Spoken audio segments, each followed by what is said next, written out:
Hello friends, good morning. Welcome back to the world of mathematics. Maths की इस दुनिया में आप सभी का हार्दिक स्वागत है। Today we are going to study about the next chapter which is continuity and differentiation. Okay, without wasting time let us start with the chapter. Say continuous function, continuity means continuous function. अब continuous function कौन सा होगा? जब function का graph हम draw करेंगे और वो ग्राफ कहीं पे भी स्टॉप नहीं होगा। जैसे आप साइन एक्स का ग्राफ ड्रॉ कर सकते हो अगर इस तरह से, तो उसमें आप देख सकते हो कहीं पे भी ऐसा स्टॉप नहीं है, तो उस फंक्शन को हम कंटिन्यूस बोलते हैं। जैसे ये एक्स का ग्राफ है तो उसमें भी आप देख सकते हो कहीं पे भी स्टॉपेज है नहीं, सो वो भी कंटिन्यूस फंक्शन है।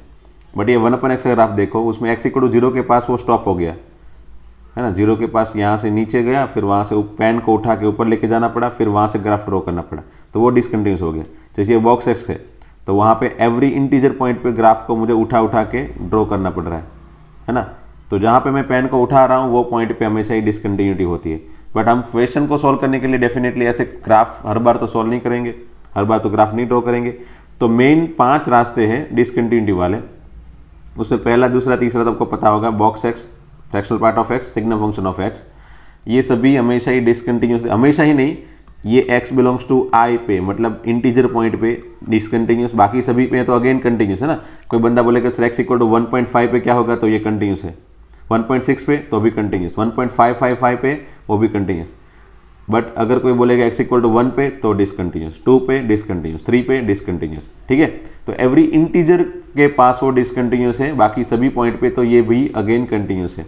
Then signum function, this is discontinuous at x = 0, not x = 0, sorry, x = 0 पे ही डिसकंटिन्यूस है, बाकी सभी जगह पे वो कंटिन्यूस है। देन दिस वन, अगर डिनोमिनेटर में कोई फंक्शन है तो वो डिसकंटिन्यूस होगा जब f(x) 0 होगा तब, है ना। f(x) = 0 लेके हम x फाइंड कर लेंगे, वो x पे हमेशा ही ये फंक्शन डिसकंटिन्यूस होगा। कौन? 1/f(x). And fifth condition, mostly equation इसी के बनते हैं कि जब भी f(x) डिफाइन हो 2 अलग अलग या 3 अलग अलग फंक्शन में, तो जहाँ जहाँ पे फंक्शन अपनी कंडीशन चेंज कर रहा है, जैसे ये a पॉइंट के पास चेंज कर रहा है, a से बड़ी कंडीशन में g(x) एंड a से छोटी कंडीशन में h(x), तो हमेशा ही x = a के पास हम चेक करेंगे discontinuity. Okay, so by this fifth way, ये 5 रास्ते हैं जिसको यूज करके हम डिसकंटिन्यूटी चेक करेंगे। ओके, तो आगे बढ़ते हैं, चलो फटाफट से। और ये डेफिनेशन मेरे ख्याल से आपको सभी को पता है, ये डेफिनेशन का यूज करके ही हम कंटिन्यूटी का क्वेश्चन सॉल्व करेंगे। आइदर क्वेश्चन में ऐसा दिया होगा कि भाई फंक्शन कंटिन्यूस है तो हम ये फॉर्मूला लगा देंगे, और अगर हमको चेक करना है कि फंक्शन कंटिन्यूस है कि नहीं तो हम ये फॉर्मूला वेरीफाई करेंगे कि LHL, RHL एंड f(a) तीनों के तीनों सेम है कि नहीं। और अगर ऐसा दे दिया है कि फंक्शन कंटिन्यूस है तो हम ये फॉर्मूला डायरेक्ट यूज करके तीनों की तीनों चीज सेम करके, जो भी अननोन चीजें लैम्बडा या small a b c d what ever k, ये सब फाइंड कर लेंगे। ठीक है, क्वेश्चन ऐसे ही आते हैं मोस्टली। फिर ये चार्ट मेरे ख्याल से गुजकेट में इतना इंपॉर्टेंट है नहीं, फिर भी मैं बता देता हूँ। अगर f(x) कंटिन्यूस है, g(x) कंटिन्यूस है, तो उसका एडिशन और सब्ट्रैक्शन ऑलवेज कंटिन्यूस है। Multiplication is also continuous and division is also continuous provided g(x) should not be 0। मतलब अगर मैं ऐसा बोल दूं कि चलो sin x है वो कंटिन्यूस है, तो हाँ, मैंने बताया ना अभी थोड़ी देर पहले कि उसका ग्राफ हमेशा ही कंटिन्यूस होता है, इसीलिए ये भी कंटिन्यूस है। फिर cos x कंटिन्यूस है, हाँ है, तो अगर ये दोनों कंटिन्यूस है तो इसका एडिशन भी कंटिन्यूस होगा, सब्ट्रैक्शन भी कंटिन्यूस होगा, मल्टीप्लिकेशन भी कंटिन्यूस होगा एंड डिवीजन भी कंटिन्यूस होगा, प्रोवाइडेड कि जहां जहां पे cos x 0 ना हो, बस cos x 0 ना होना चाहिए। मतलब cos x कब 0 होता है, तो x = π/2 पे, तो π/2 या π/2 के जो भी मल्टीपल है, 3π/2, 5π/2, 7π/2, ये सभी जगह पे ये sin x cos x defined नहीं है, अल्टीमेटली वो कंटिन्यूस नहीं है। ठीक है, बाकी सभी जगह पे sin x cos x always continuous.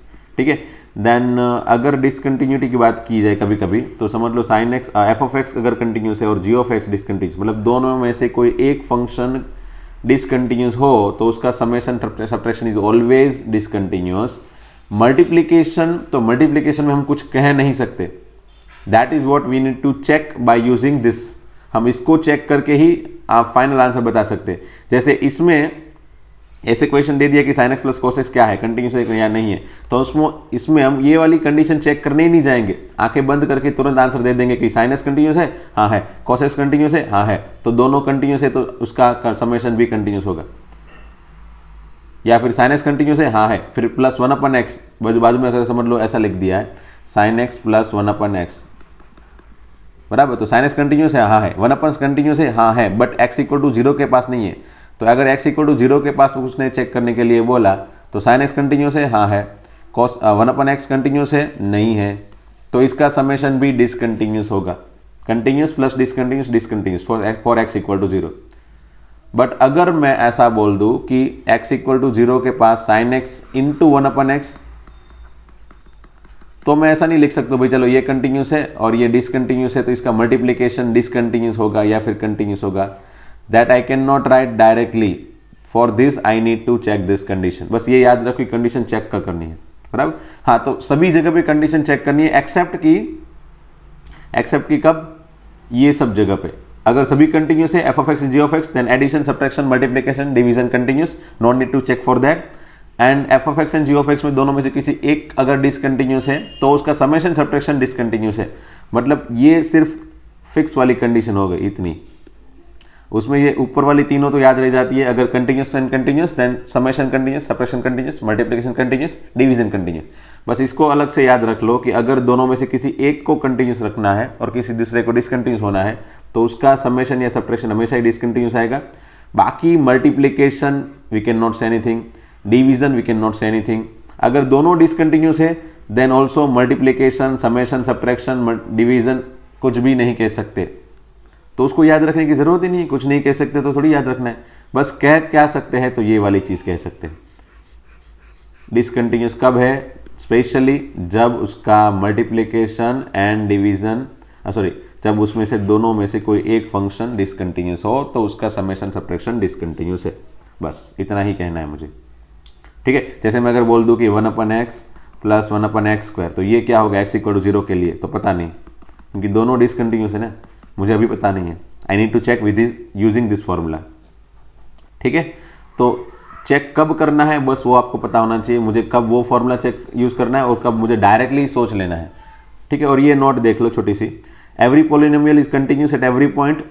कोई भी पॉलिनोमियल इक्वेशन देख लो, जैसे ये वाला पॉलिनोमियल इक्वेशन है तो हमेशा ही कंटिन्यूस होता है। जैसे x⁵ plus x² plus 1, so this is always continuous. We don't need to think anything. For x belongs to r, as you can see, for x belongs to r, ठीक है। फिर every rational function is continuous at every point where denominator is not 0। जैसे अगर मैं बोल दूं कि f of x equal to 2x plus 1 by x² minus 1, तो ये भी कंटिन्यूस है बट एक्सेप्ट डिनोमिनेटर 0 नहीं होना चाहिए।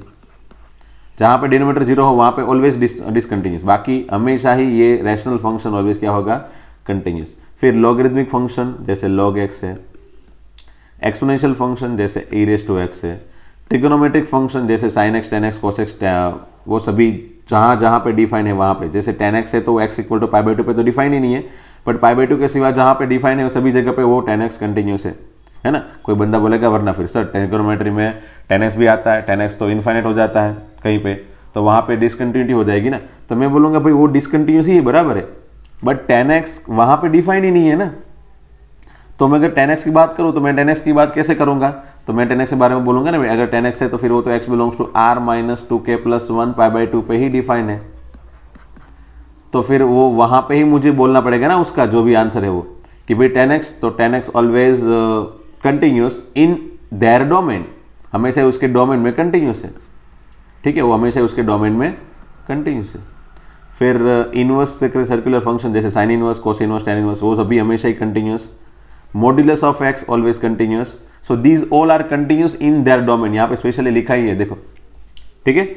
तो ये अगर ऐसे नोट याद रखनी है तो अच्छी चीज़ है, JW में भी काम आएगी। और साथ में अगर आपको कोई क्वेश्चन ऐसा आ जाए अगर गुजकेट में भी थियोरेटिकल टाइप का, तो भी आपको में भी यूज़ हो जाए, है ना। और प्रैक्टिस के टाइम अगर आप कोई रिवीजन अभी कर रहे हो और प्रैक्टिस कर रहे हो तो वहाँ पे भी कहीं पे यूज़ हो जाए कोई क्वेश्चन में, तो आप बस इसको नोट में, इसको माइंड में याद रख लेना नोट के फॉर्म में, ठीक है।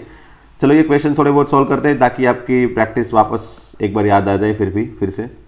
जैसे ये वाला फंक्शन है तो उसको पहले तो डिफाइन कर लो बराबर से। ये mod x, तो mod x x less than equal to 3 के लिए कैसे बनेगा? तो -x ही लिखना पड़ेगा ना भाई। mod x is always equal two plus x और -x, वो तो पता है ना।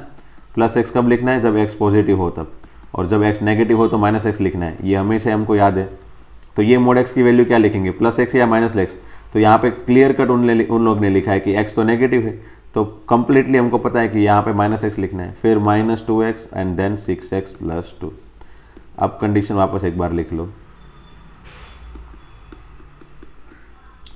ठीक है। चलो अब कंटिन्यूटी कैसे चेक करनी है, तो मैंने बहुत बार ये चीज़ें तो बता दी है, फिर भी फटाफट से एक बार दिखा देता हूँ।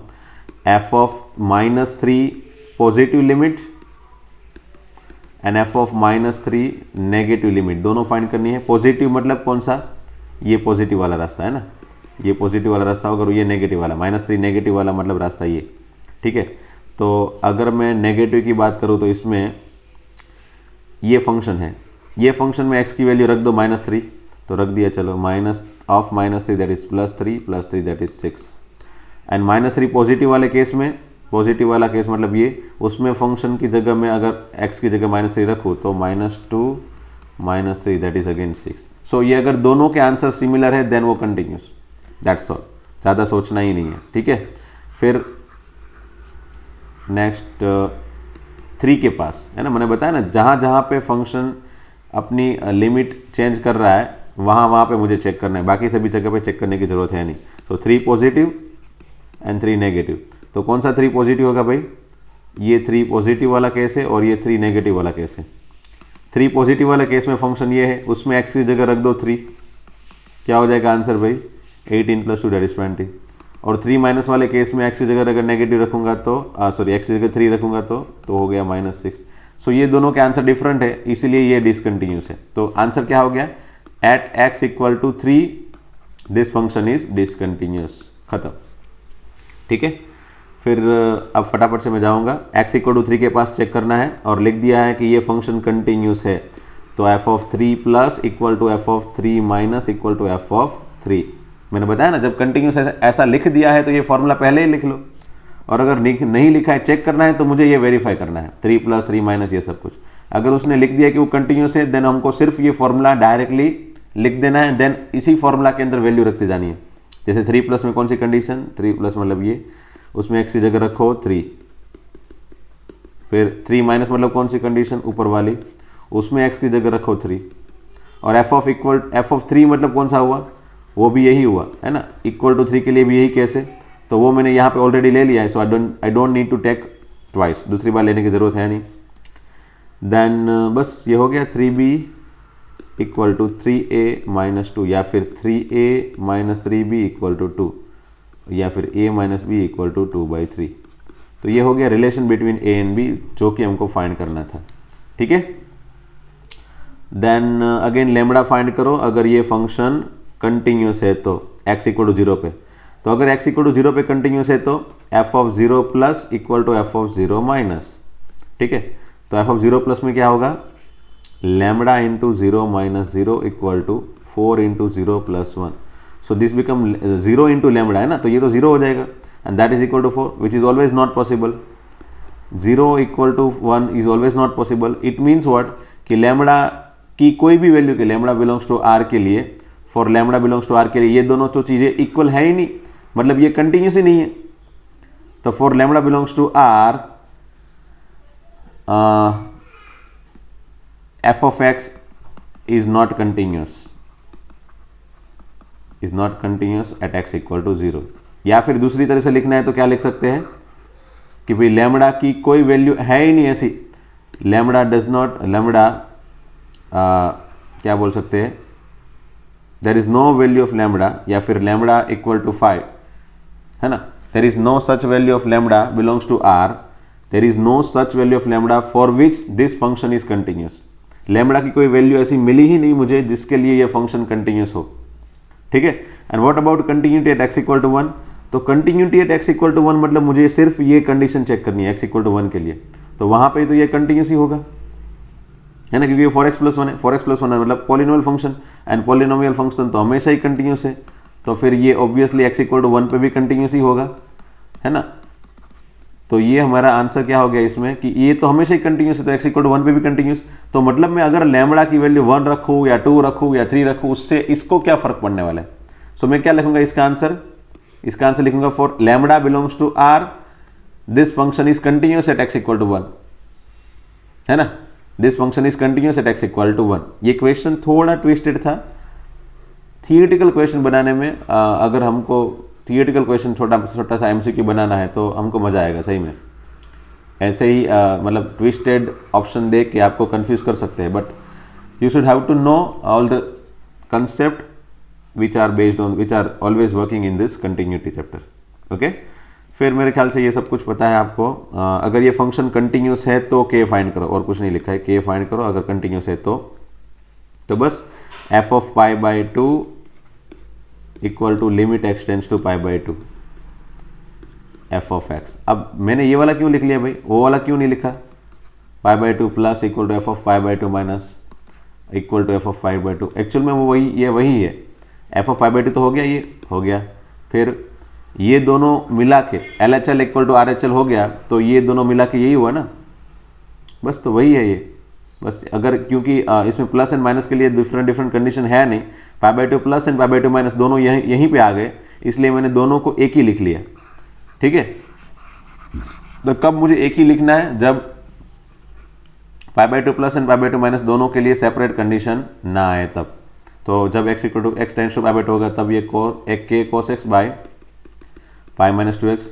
अब जैसे गुजकेट की एग्जाम है तो डेफिनेटली हम पहले चेक कर लेंगे 0 बाई 0 के है, 0 बाई 0 है या नहीं, क्योंकि इसमें तो कुछ मेथड दिखाने की जरूरत है नहीं, जेडब्ल्यू में भी नहीं है। तो हम डायरेक्टली आंसर बनाएंगे कैसे? एल हॉस्पिटल रूल से मोस्टली। ठीक है, पहले चेक कर लो 0 बाई 0 है क्या? हाँ, cos pi by two 0 and pi minus 2 into pi by two that is also 0। So we can apply differentiation in numerator. cos x का डिफ्रेंशिएशन माइनस साइन एक्स है, और यहाँ नीचे पाई का 0 माइनस 2x का माइनस 2। ठीक है, तो ये अब इसकी वैल्यू है क्या? तो F of pi by to की वैल्यू क्या है भाई? 3। तो दिस इज इक्वल टू 3। तो फाइनली अब वैल्यू रखोगे तो 3 इक्वल टू के बाय माइनस 2 एंड एक्स की जगह पाई बाई टू रखने पे ये साइन पाई बाई टू 1, तो ये हो गया minus sign pi by two that is minus 1। So finally के इक्वल टू क्या हो गया?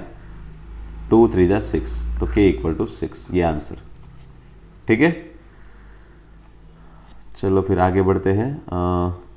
इसमें 2 पॉइंट है। एफ ऑफ, जैसे इसमें लिखा क्या है, कंटिन्यूस फंक्शन है। चलो ये कंटिन्यूस है तो again F of 2 minus equal to F of 2 plus equal to F of 2।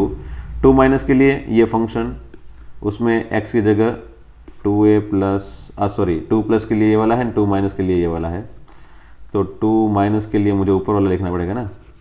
5 equal to 2 plus के लिए 2a प्लस b, तो ये एक इक्वेशन आ गया। And F of 10 plus equal to F of 10 minus equal to F of 10, obviously F of 10 plus में 21 है, F of 10 minus 1 में 10a plus b। 10 minus 1 is not equal to minus 10, ये याद रखना भाई खास। 10 minus is not equal to minus 10। 10 minus equal to 10 ही होगा एक्चुअल में, बस वो 10 लेफ्ट हैंड साइड से आ रहा है। 10 के पास लेफ्ट हैंड साइड से आ रहे हैं हम लोग, राइट हैंड साइड से आ रहे हैं तो पॉजिटिव और लेफ्ट हैंड साइड से आए तो नेगेटिव। बाकी एक्चुअल में तो वो 10 ही है। तो x की जगह पे, मतलब यहाँ पे x की जगह पे मैंने सिर्फ 10 रखा है, माइनस 10 नहीं, वो खास देखना। मैं भी ऐसी मिस्टेक हो जाती है कभी कोई स्टूडेंट से लास्ट में। तो चलो ये इक्वेशन पहला और ये दूसरा, 2 इक्वेशन को सोल्व करो, a एंड b की वैल्यू फाइंड करो, that is what your answer. ठीक है, फिर ये आगे देखो, ये वाला क्वेश्चन है, this function is continuous in 0 to pi. तो चलो ये 0 से पाई के बीच में ही डिफाइन है डेफिनेटली, चलो अच्छा है। तो फाइंड करो ए बी, वापस वही क्वेश्चन, वैसे ही प्रोसीजर। पहले F of pi by 4 minus equal to F of pi by 4 plus. तो क्या हो गया? F of pi by 4 minus पे, मतलब ये वाली कंडीशन, एक्स की जगह पाई बाई 4 रख लिया, plus A square into root 2 into sine pi by 4 which is 1 by root 2, तो वो cancel, equal to F of pi by 4 plus, मतलब इसमें देखो एक्स की जगह पाई बाई 4 रख लो, cot pi by 4 1 plus b, pi by 4 cancel, so b a square equal to b, ये हो गई पहली कंडीशन। एंड देन बी दूसरी कंडीशन बना लेते हैं, F of pi by 2 plus equal to F of pi by 2 minus, तो pi by 2 plus पे क्या आंसर आएगा? X that is pi by 2 cot pi by 2 0, pi by 2 plus में, मतलब पाई बाई 2 माइनस में यहाँ पे 0 cot pi by 2 0 plus b, and pi by 2 plus में b into 0 sine pi 0 minus a into 1 minus 1, sorry. ठीक है, सो ये हो गया a इक्वल टू बी। तो अगर मेरे पास दो इक्वेशन है a square equal to b and a equal to b, तो उसको सॉल्व करूंगा तो क्या होगा, ये दोनों को सॉल्व करके मैं बनाऊंगा a square equal to a, hence a equal to 0 और 1। तो अगर ए इक्वल टू बी है तो that is also equal to B, so A equal to B equal to 0 और 1। तो आंसर इज आइदर 0 0, इसका आंसर क्या क्या बन सकता है, a equal to B equal to 0 1 है तो 0 0, ए बी की जगह 1 1, 0 1 एंड 1 0, इतने आंसर बन सकते हैं भाई, 0 0 1 1 0 1 1 0। उसमें ऑप्शन में कौन सा दिया है, 0 0, और कोई दिया है क्या, नहीं, तो आंसर इज बी। ठीक है, इसमें भी सिमिलरली कंटिन्यूस फंक्शन है, एफ ऑफ 0 फाइंड करना है, एफ ऑफ 0 पे भी कंटिन्यूस ही होगा, limit X tends to 0, F of X वही है जो यहाँ पे दिया है। ठीक है, अगर x की जगह वैल्यू रखूंगा तो 0/0 आ जाएगा, डिफ्रेंशिएशन कर लो, 2 - 1 अपन under root of 1 minus x square divided by 2 + 1 अपन 1 + एक्स स्क्वायर, लिमिट तो एज इट इज। ठीक है, इसमें लिमिट दे दोगे x टेंड्स टू 0 तो हो जाएगा ये 2 1 - 0 नीचे, ओके, नीचे 2 + 1/0 1/1 + 0 that is 1, so answer is 2/3। एक मिनट, हाँ, 2x माइनस साइन,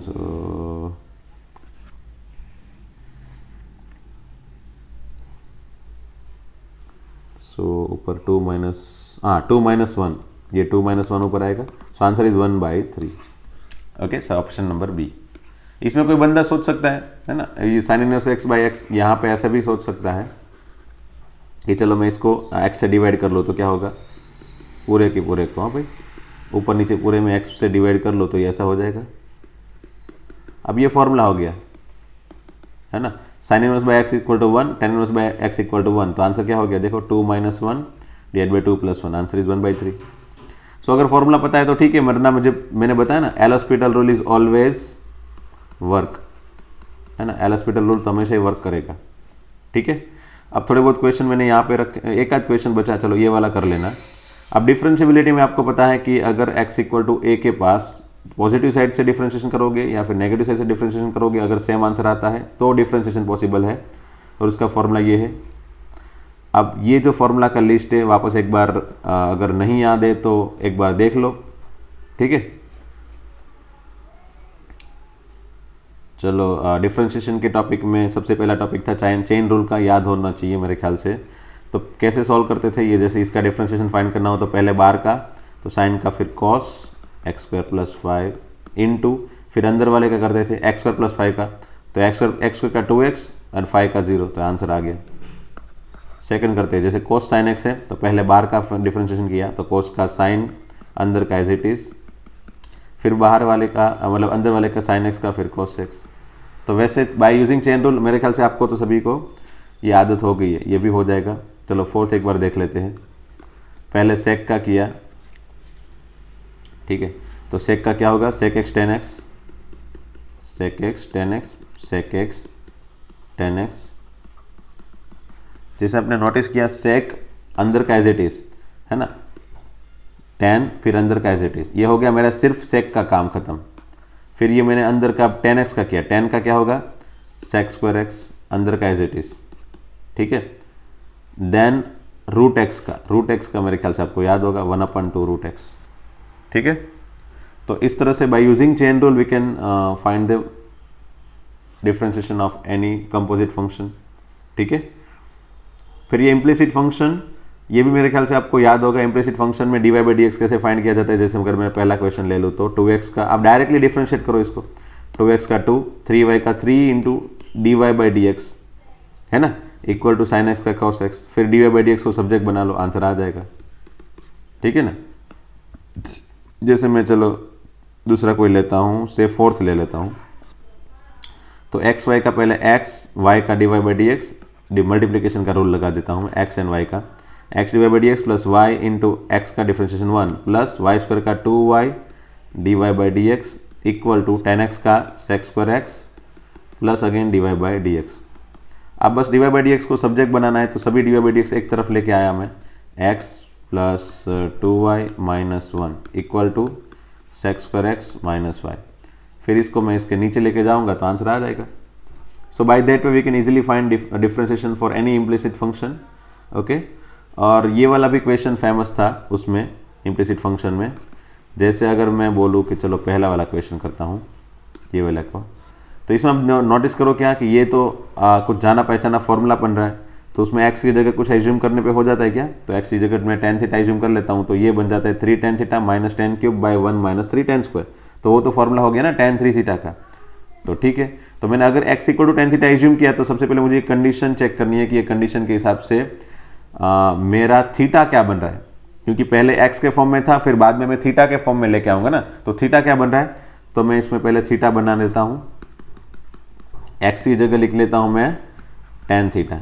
ठीक है, क्योंकि मैंने एज्यूम किया ना x की जगह tan थीटा, तो यहां पे मैं x की जगह मैंने tan थीटा लिख दिया। चलो अच्छा है, अब ये इसकी वैल्यू मैं tan के फॉर्म में लिखूं, इसकी वैल्यू भी मैं tan के फॉर्म में लिखूं, तो ये क्या है tan माइनस पाई बाई 6 और ये क्या होगा tan प्लस पाई बाई 6। ये तो मेरे ख्याल से याद होगा सबको। तो ये भी सभी जगह tan है और tan function is always increasing, तो मुझे इनइक्वलिटी साइन चेंज किए बिना डायरेक्टली मैं tan को रिमूव कर सकता हूं।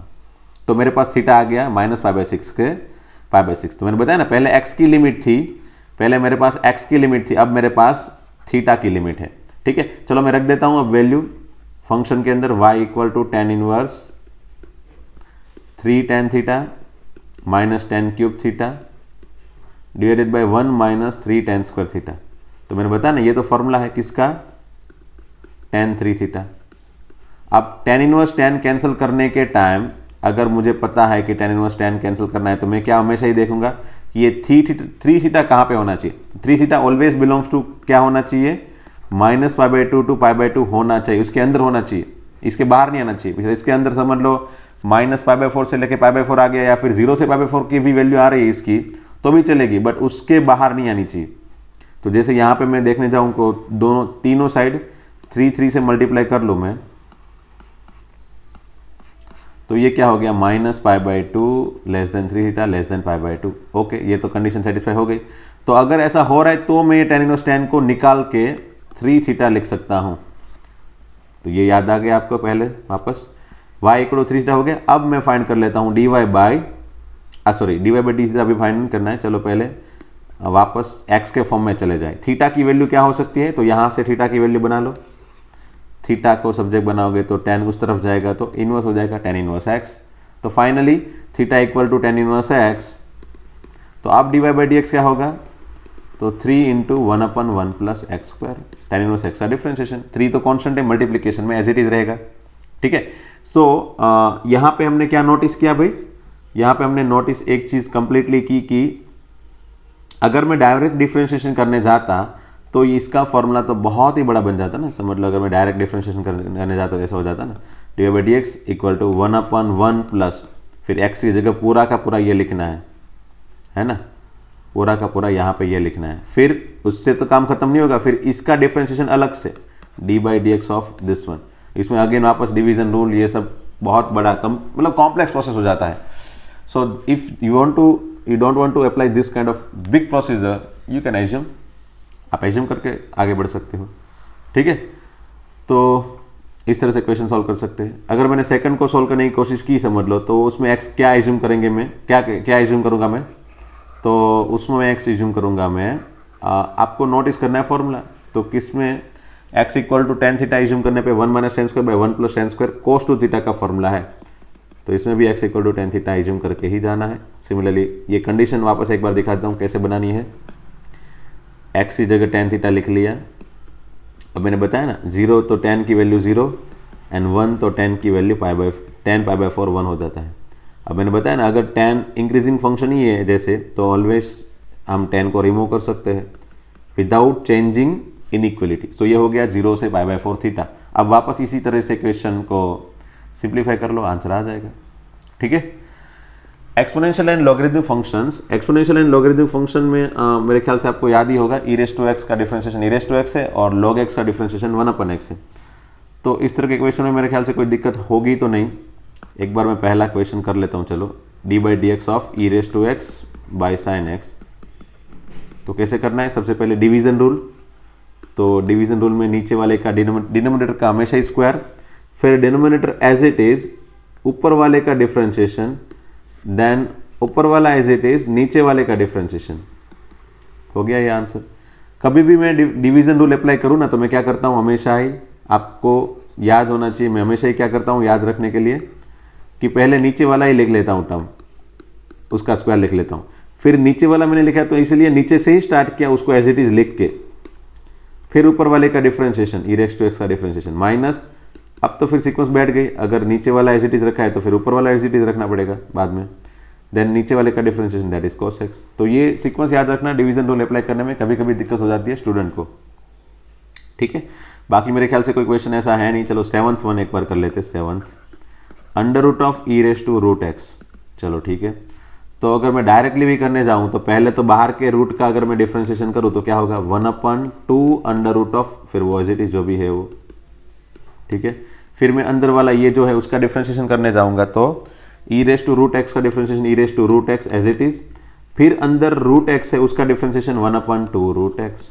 तो ये हो गया अपना आंसर, है ना। हाँ, इसमें और सिंप्लीफिकेशन करना चाहिए, अगर चाहो तो और कर सकते हो। क्यों? क्योंकि e raise to root x नीचे 2 into under root of e raise to root x, है ना, एंड ऐसा है। तो अगर मैं ऐसा बोलूं कि ऊपर ऐसा समझ लो ऊपर टी है और नीचे रूट टी है, तो आप क्या लिखते हो इसका आंसर? रूट टी लिखते थे ना। तो वही है, यहाँ पे समझ लो इसकी वैल्यू टी है, इसकी वैल्यू टी है, तो ये क्या हो गया रूट टी हो गया ना। तो क्या हम समझते हैं इसके बारे में, रूट वट एवर ऊपर नीचे 4 रूट एक्स। तो ये फाइनली अगर ऑप्शन में ऐसा भी दिखाया होगा आंसर, पूछ सकते हैं ऐसे क्वेश्चन एमसीक्यू में भी, है ना। जिसका आंसर कुछ अलग तरीके से बना सकते हैं उस क्वेश्चन को हमेशा ही वो एमसीक्यू में पूछने की कोशिश करेंगे। फिर लॉगरिथमिक डिफरेंशिएशन कब अप्लाई करेंगे? जब एक फंक्शन के पावर में भी दूसरा फंक्शन हो, या फिर बहुत सारे कंपोजिट फंक्शन एक साथ में मल्टीप्लिकेशन में हो या डिवीजन में हो। जैसे ये 3-4 फंक्शन मल्टीप्लिकेशन में है तो मल्टीप्लिकेशन का रूल तो अप्लाई कर सकते हैं फिर वो, लेकिन वो बड़ा हो जाता है ना, 3 बार अप्लाई करना पड़ता है। पहले 2 को एज इट इज रखो, तीसरे का करो, प्लस पहले को और तीसरे को एज इट इज रखो, दूसरे का करो, प्लस तीसरे को और पहले दूसरे को एज इट इज रखो, पहले का डिफरेंशिएशन करो। तो चलो ये तो 3 के लिए तो कर भी लिया, लेकिन 4 या 5 या 10-15 ऐसे फंक्शन बन गए मल्टीप्लिकेशन में, तो फिर ये बहुत कंपोजिट प्रोसेस हो जाता है और लंबा प्रोसेस हो जाता है। सो वो टाइम पे मोस्टली हम क्या करते हैं, इस तरह की लॉगरिथमिक डिफरेंशिएशन की मेथड यूज करते हैं। तो चलो मैं सेकंड वाले क्वेश्चन में करके दिखाता हूं एक बार। पहले सबसे पहले मैंने इसको y एज्यूम कर लेना है जो भी है उसको, फिर मैं दोनों साइड log ले लूंगा, ठीक है। तो मैं अगर इसको log लेता हूं तो ये क्या हो गया, चलो पहले x - 1 x - 2 divided by x - 3 x - 4 x - 5, और ये पूरे का पावर 1/2 अंडर रूट है ना, तो पूरे का पावर क्या हो गया 1/2। अब ये 1/2 में आगे लेके आ जाऊंगा तो ऐसा हो गया। फिर 1/2 इंटू, अब तो ये हो गया ना log x y है तो log x plus log y लिख सकते हैं कि नहीं, और अगर नीचे z है तो मैं माइनस log z भी लिख सकता हूँ। तो इसमें ऐसा भी हो गया ना log x - 1 plus log x - 2 minus log x - 3 minus log x - 4 minus log x - 5। Okay, तो फिर उसके बाद अब डिफरेंशिएशन अप्लाई कर लो। ये यहाँ पे सभी टर्म जो है वो सब पॉजिटिव, मतलब एडिशन में आ गए, एडिशन सब्ट्रैक्शन में आ गए। तो अब कर लो differentiation 1/y dy/dx equal to, जैसे ये 1/2 ये log x - 1 का हो गया 1/x - 1 plus 1/x - 2 minus 1/x - 3 minus 1/x - 4 minus 1/x - 5 हो गया। फिर ये y को इस तरफ लेके जाओ तो हो गया, और y की जगह वापस वैल्यू रिप्लेस करनी है तो कर दो। अगर क्वेश्चन में एमसीक्यू है वो तो आप फिर आंसर तो एमसीक्यू में जो ऑप्शन है उसके हिसाब से बनाते रहना, ठीक है। और चलो ये वाला क्वेश्चन, तो ये वाला क्वेश्चन कैसे सॉल्व करेंगे फटाफट से यहाँ पे बताता हूँ मैं। ये y इक्वल टू ऐसा है log x whole raise to cos x, तो वही सेम प्रोसीजर, पहले दोनों साइड log ले लेना है। तो ये log of log x whole raise to cos x है ना, वो आगे चला जाएगा। तो ये हो गया अब मल्टीप्लिकेशन का रूल। अब यहाँ पे क्या करेंगे, मल्टीप्लिकेशन का रूल लगा देंगे, cos x into log of log x था ना। तो मल्टीप्लिकेशन का रूल लगाने पे 1/y dy/dx इक्वल टू, यहाँ पे मल्टीप्लिकेशन का रूल ठीक है, पहले cos x as it is, log of log x का डिफ्रेंशिएशन, फिर log of log x as it is cos x का डिफ्रेंशिएशन, देन y को फिर यहाँ पे भेज दो तो हो गया आंसर। ठीक है, तो ऐसे ही सिंपल से तरीके से कर सकते हैं। और मैंने इसका दूसरा मतलब यही रास्ता डायरेक्टली करना है तो कैसे दिखाया था मैंने। अगर डायरेक्टली करना है तो पहले मैंने बताया था dy बाई डी एक्स को डायरेक्ट ऐसे लिखो, ये जो भी है उसको एज इट इज लिख दो। पहले जब भी कोई फंक्शन के पावर में भी फंक्शन आ जाए तो पहले उसको एज इट इज लिख लो, फिर इसको मैंने बताया था ना, इसको कैसे कन्वर्ट करना है, पावर को आगे और इसको बेस को एक बार log दे के जो भी दो टर्म बने उसके मल्टीप्लिकेशन का रूल यहाँ पे अप्लाई कर दो तो ये आंसर हो जाएगा। फिर जो 2-3 स्टेप है वही मैंने एक्चुअल में यहाँ पे किए हैं, बट ये हिंट है याद रखने की, ऐसा कर सकते हैं। ठीक है, जैसे इसको मुझे सोल्व करना है तो डायरेक्ट आंसर बनाना है तो dy by D x equal to, तो ये इसका x रेस टू एक्स का x raise to x into power को आगे और बेस को मैं log दे दूँ तो ऐसा हो जाएगा। फिर x log x का डिफ्रेंशिएशन क्या होता है, तो उसका डिफ्रेंशिएशन कर लेना 1 प्लस log x होगा, माइनस फिर इसका डिफ्रेंशिएशन करने के लिए 2 रेस टू साइन एक्स का, तो पहले मैंने बताया ना 2 raise to sine x as it is, फिर पावर को आगे और बेस को log दे के ये हो गया साइन एक्स इंटू log 2 तो एज इट इज कॉन्स्टेंट है और साइन एक्स क्या हो जाएगा cos x, तो ये आंसर। ठीक है, तो ये इतना है नहीं टफ, बस दिखता है थोड़ा बहुत, अगर एक बार रिकॉल कर लिया, रिवीजन कर लिया तो वापस याद आ ही जाएगा, पक्का है। मेरे ख्याल से डिफरेंशिएशन में आप लोग को इतना प्रॉब्लम होगा नहीं, फिर भी एक बार देख लेना है सब कुछ बराबर। चलो इसको एक बार कर लेते हैं, y रेस टू एक्स को डायरेक्टली करते हैं, y raise to x into x log y का करना पड़ेगा ना, एक्स लॉग वाई का क्या होगा x by y d y by D x plus log y into x का 1 plus x S to y का x S to y as it is, and यहाँ पे y log x का करना पड़ेगा तो y by x plus d y by D x log x plus x S to x का तो अभी मैंने किया x S to x into 1 plus log x, वो तो याद रह जाएगा। और a raise to b constant है भाई, भूल मत जाना उसको, 0 हो जाएगा उसका। अब जितने भी d y by D x वाले टर्म है उसको सेपरेट अलग लिखो एंड उसको कॉमन बनाओ, बाकी सब टर्म इस तरह उस तरफ भेज दो and then d y by D x को फाइंड कर लो, आंसर आ जाएगा। ठीक है, पैरामीट्रिक फॉर्म में क्या करते थे याद हो तो d x by d t find करते हैं, d y by d t find करते हैं, फिर d y by D x equal to d y by d t by D x by d t, है ना। D y by D x is equal to क्या लिखते हैं, d y by d t by D x by d t. जैसे अगर मैं पहला question करूँ तो D y by d t इसमें क्या होगा, तो उसमें होगा 4a t³, है ना, पावर आगे पावर में कम, और d x by d t क्या होगा, तो उसमें होगा 2a as it is t square का 2t। चलो a cancel, 4 cancel, answer is t square, तो ये मेरा आंसर। ठीक है ना, बस इसी तरह से मेरे ख्याल से आप सभी क्वेश्चन कर सकते हो। बस मुझे ये सिर्फ एक बार रिवाइज ही करवाना था। अगर कुछ डाउट है, दिक्कत है तो आप मुझे लाइव लेक्चर में बता देना, ठीक है ना। कोई क्वेश्चन में समझ में नहीं आ रहा है, कोई क्वेश्चन टफ दिख रहा है, ऐसा लग रहा है कि सर ये वाला क्वेश्चन तो हो जाता है बट दूसरे वाले ये 2-3 क्वेश्चन नहीं हो रहे, तो मुझे बोल देना। सेकंड ऑर्डर डेरिवेटिव में भी वैसा ही, बस 2 बार डिफरेंशिएशन करके इसको एक बार चेक करो कि ये हो रहा है कि नहीं वेरीफाई। वैसे एमसीक्यू में तो क्वेश्चन ऐसा नहीं पूछेंगे ना वो लोग कि सो दैट, प्रूव दैट, ऐसा तो नहीं पूछेंगे। तो उसमें क्या करेंगे, यहाँ पे समझ लो कहीं पे लिख लिया है, यहाँ पे समझ लो लिख लिया है mx, x की जगह mx लिख दिया एंड फाइंड करो m की वैल्यू, तो m की वैल्यू 1 आनी चाहिए ना। तो अल्टीमेटली मुझे ये वाला इक्वेशन ही फाइंड करना पड़ेगा पहले, है ना। अगर इसकी जगह मैंने समझ लो यहाँ पे mx लिख दिया है तो मुझे ये वाला पूरा इक्वेशन ही फाइंड करना पड़ेगा। तो वो कैसे करेंगे, वो इक्वेशन कैसे करेंगे, तो मेरे ख्याल से मैंने तरीका दिखा दिया था कि इसको डिफ्रेंशिएशन करते जाओ, d y by D x equal to sine inverse x का क्या होगा 1/√1 माइनस एक्स स्क्वायर। फिर मैंने क्या बोला था, तो ये √1 माइनस एक्स उस तरफ लेके जाओ इक्वल टू 1। फिर अंडर रूट निकालने के लिए पहले एक बार स्क्वायर कर लो, स्क्वायर करना है भाई, D square by D x और मत लिख लेना 1। फिर देन डिफ्रेंशिएशन एक बार और, तो 1 minus x square as it is, और ये d y by D x का स्क्वायर है तो पहले पावर का करो। एक मिनट, कोई दिक्कत है लग तो रहा है मुझे,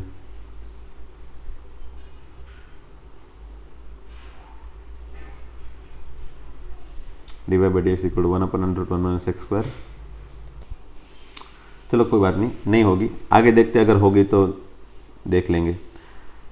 2 आगे पावर में कम एंड dy/dx का d²y/dx², ठीक है। चलो when dy/dx whole square as it is, मैंने बताया ना पहले एक का डिफरेंशिएशन करते थे, और 1 माइनस एक्स क्या होगा 2x इक्वल टू 0, 1 का 0। अब यहाँ पे नोटिस करने की चीज़ जो है वो क्या है, एक dy/dx कैंसिल हो गया क्योंकि एक dy/dx कॉमन निकाल के फिर उस तरफ भेज दिया, ऐसा समझ के कैंसिल कर दिया। 2 कैंसिल, जो बचे कुछ टर्म है उसको लिख लो, plus x dy/dx equal to 1, और यहाँ पे प्लस नहीं आएगा क्योंकि ये -2x बनेगा तो ये माइनस बन जाएगा। तो यही प्रूव करना था, और यहाँ पे h 0 है, सॉरी। तो यही प्रूव करना था मुझे, प्रूव करना मतलब यही फाइंड करके फिर मुझे कंपेयर कर लेना है। ये यहाँ पे mx है और यहाँ पे x है तो m इक्वल टू 1 लिख लो। तो by this way we can solve the MCQ also. इस तरह के क्वेश्चन MCQ के फॉर्म में भी सॉल्व कर सकते हैं इस तरीके से, ठीक है। तो मैंने एक बार वापस वो सभी तरीके दिखा दिए ताकि आपको दिक्कत ना हो कि MCQ कैसे बनेंगे, MCQ में कैसे सोल्व किया जाए अगर वो प्रूव दैट का क्वेश्चन हो तो, ठीक है। अब ये मीन वैल्यू थ्योरम तो मेरे ख्याल से आपको याद होगा, Rolle's theorem and mean value theorem क्या था। तो रोल थ्योरम में क्या लिखा था, दोनों थ्योरम में कॉमन चीज़ें क्या थी कि फंक्शन कंटिन्यूस होना चाहिए। कहाँ पे, 8 से b के बीच में, जैसे ये a से b के बीच में और यहाँ से a से b के बीच में कंटिन्यूस एंड डिफरेंशिएबल अगर फंक्शन है तो अगर रोल्स थ्योरम अप्लाई करना है तो f' एक पॉइंट, कम से कम एक point, there exist at least one c belongs to a to b for which f' equal to 0। ये एग्जैक्ट सेंटेंस है, मतलब एक कम से कम एक c ऐसा होगा, कम से कम एक c ऐसा होगा जहां पे उसके डिफरेंशिएशन की वैल्यू 0 होगी। जैसे यहाँ पे इसके बीच में एक नहीं दो c ऐसे हैं जिसके लिए उसके डिफरेंशिएशन की वैल्यू क्या है, 0 है, ठीक है। और मीन वैल्यू थ्योरम में क्या है, तो मीन वैल्यू थ्योरम में ये है कि अगर f ऑफ x कंटिन्यूस है एंड डिफरेंशिएबल है तो at least there exist one c, एक c ऐसा तो होगा ही जिसके लिए उसके डिफरेंशिएशन की जो वैल्यू होगी, मतलब f' जो यहाँ पे जो होगा, ये f', ये पॉइंट पे जो f' होगा, मतलब ये जो स्लोप है that is always equal to the slope. और ये स्लोप को क्या लिखते हैं हम लोग, f of b minus f of a by b minus a, वो तो पता है। हाँ, यहाँ पे एक कंडीशन एक्स्ट्रा थी है ना भाई, पहले कंटिन्यूस होना चाहिए, फिर डिफरेंशिएबल होना चाहिए and f of a equal to f of b होना चाहिए, तब मुझे रोल्स थ्योरम लगाना है। और यहाँ पे सिर्फ कंटिन्यूस होना चाहिए एंड डिफरेंशिएबल होना चाहिए, बाकी ये कंडीशन ऑटोमेटिकली हमेशा ही लगेगी अगर वो कंटिन्यूस एंड डिफरेंशिएबल है तो, ठीक है। तो ये हो गया थियोरेटिकल पार्ट। चलो इसका क्वेश्चन देख लेते हैं, पहला वाला और दूसरा वाला दोनों। पहले वाले क्वेश्चन में क्या है, verify Rolle's theorem for this function, मतलब मुझे रोल्स थ्योरम अप्लाई करना है। तो ये हमेशा ही कंटिन्यूस होगा पता है क्योंकि ये पॉलिनोमियल फंक्शन है, ऑलवेज डिफरेंशिएबल होगा तो पता है तुमको। तो चलो f ऑफ -4 फाइंड कर लो, रोल्स थ्योरम अप्लाई करने के लिए f ऑफ -4 फाइंड करो तो ये होगा 16 -8 that is 0 and f of 2 find करो that is also 4 + 4 - 8 that is 0। So f of -4 equal to f of f2, hence Rolle's theorem apply कर सकते हैं, इसलिए f' इक्वल टू 0। तो एटलीस्ट वन c आना चाहिए, वेरीफाई करो मतलब एक कम से कम c मिलना चाहिए मुझे। तो इसमें एक c कौन सा मिलेगा, तो f' क्या होगा 2x + 2, तो ये 2c + 2 equal to 0। So c equal to -1 that is belongs to -4 to 2, yes. इसी इंटरवल में एक मुझे c मिल गया जिसके लिए f' 0 हुआ, हैंस वेरीफाइड, है ना।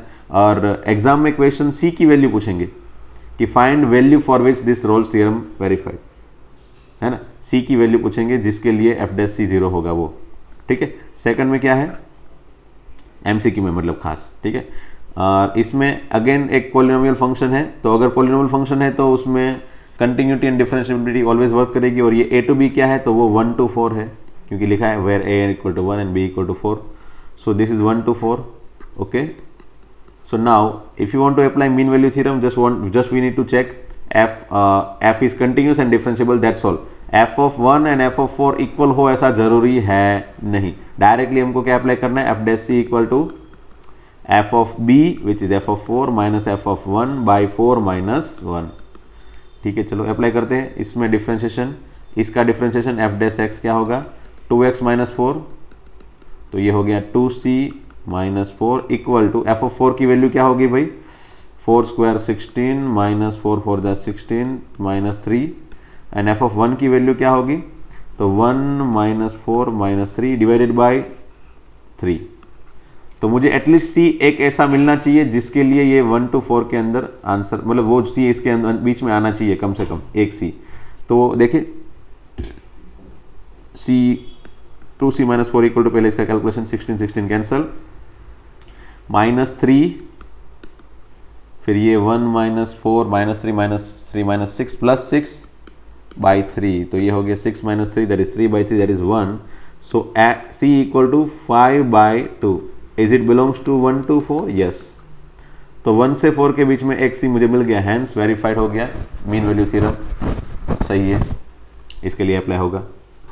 और दूसरी एक चीज़ क्या, तो वो ये है कि मैं क्या बोल रहा था, हाँ एग्जाम में एमसीक्यू में कैसे क्वेश्चन आएगा, तो उसमें कैसे बोलेंगे verify mean value theorem, mean value theorem apply करो और बेस्ड ऑन दैट फाइंड करो c for which mean value theorem apply, है ना। चलो तो अब थोड़े बहुत क्वेश्चन एमसीक्यू मैं आपको प्रैक्टिस के लिए देता हूँ, so that you can practice at your home also. और ये सब क्वेश्चन इसीलिए दे रहा हूँ ताकि इस तरह के सभी क्वेश्चन की प्रैक्टिस हो जाए, और आप इसमें से कोई डाउट आए तो मुझे कल के लाइव वीडियो में पूछ सकते हो, ठीक है।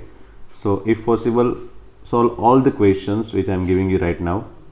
इसमें थोड़े टफ क्वेश्चन भी होंगे और बाकी इजी क्वेश्चन भी होंगे, तो नोट करते जाओ, वीडियो को पॉज करते जाओ और सभी क्वेश्चन को सॉल्व करते जाओ, कंपलसरी सॉल्व करना ही है, ठीक है।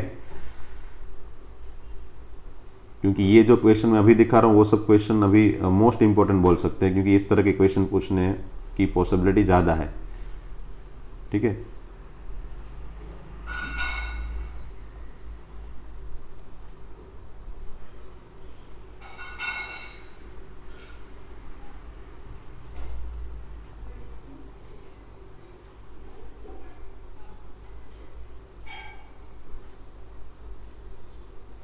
ये दो क्वेश्चन है, ये रोल्स थ्योरम का क्वेश्चन और ये मीन वैल्यू थ्योरम का क्वेश्चन, ठीक है। एंड ये थोड़ी बहुत इजी क्वेश्चन है, इसमें मेरे ख्याल से ये सब क्वेश्चन आपको पता होंगे। ये लास्ट ईयर की गुजरात बोर्ड की बुक के क्वेश्चन है, जो भी इम्पोर्टेंट है गुजकेट के लिए, इसलिए ये भी मैं दे रहा हूँ। इसमें से बहुत सारे क्वेश्चन तो एक एक सेकंड में हो जाएंगे, जैसे ये वाला है, ये एक्स टू एक्स का x to x into 1 plus log x, ये पाई बाई 2 होगा, इसके लिए इसका differentiation 0, a raise to a constant है, इसका differentiation 0, e raise to 5x का e raise to 5x into 5 option b. Log modulus x का क्या होगा फिर, मॉड्यूलस एक्स को एक बार एक्स पॉजिटिव लेके देखो, एक बार नेगेटिव लेके देखो, दोनों के केस में आंसर मेरे ख्याल से 1/x ही आएगा। एक्स पॉजिटिव लोगे तो एक्स लॉग एक्स बनेगा, तो फिर एक मिनट में दिखाता हूँ, चलो इसको। D by D x of log mod x, case 1 में ले लिया मैंने, mod x equal two plus x, तो चलो लिख लेते हैं D by D x of log x, है ना, पहले वाले केस में जब एक्स पॉजिटिव हो तब। तो इसका डिफरेंशिएशन क्या होगा 1/x, तो पहले वाले केस में आंसर 1/x आ गया। दूसरे वाले केस में D by D x of log of mod x की वैल्यू ले लूँ मैं -x, अब डिफरेंशिएशन करूँ तो क्या होगा, लॉग -x का क्या होगा 1/-x इंटू -x का क्या होगा -1, then answer will be 1/x। तो आप देख सकते हो दोनों केस में आंसर 1/x है, इसीलिए मैंने बोला था कि आंसर क्या होगा इसका फाइनली 1/x, ओके।